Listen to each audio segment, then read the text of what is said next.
I loved Red Riding Hoodlum. I thought this was fantastic.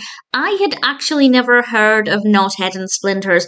These are apparently Woody Woodpecker's niece and nephew. I vaguely recognised them once I saw them, but I don't think I'd ever seen any cartoons with them, so I was really excited to see what this was like. And I have to say, it's an absolute delight.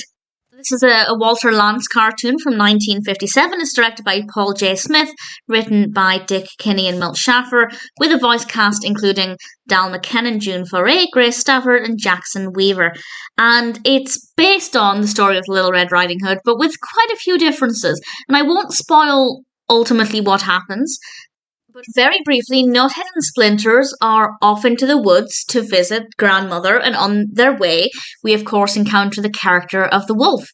And the wolf's involvement is initially like the story of Little Red Riding Hood, but then it takes a very peculiar turn, and I will not say what happens, but I found it to be absolutely delightful. Before we get to grandmother's house, we actually are in this estate where each of the homes belongs to another fairy tale or nursery rhyme character. So we get very briefly to see the three little pigs and the three bears. And I thought that was so fun. I really thoroughly enjoyed that. And then once we get to grandmother's house, as I said, things are pretty different, pretty unique, and really a lot of fun. And I really thoroughly enjoyed it. The narrative is very unpredictable in a way that's really delightful.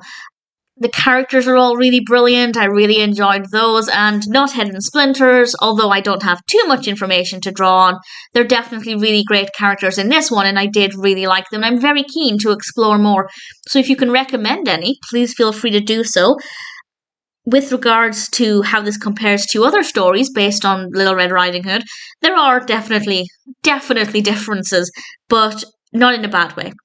But if you do like the story in general, this is a really fun way. I think I've said fun far too many times in this discussion, but that is a really great way to describe it. This is a very fascinating way to explore the story with a couple of twists thrown in and some really likable characters as well. So I enjoyed it. I didn't know what to expect from the characters, I didn't know what to expect from the narrative, but everything worked really well. Looking forward to watching more Knothead and Splinters cartoons. I definitely recommend Red Riding Hoodlum.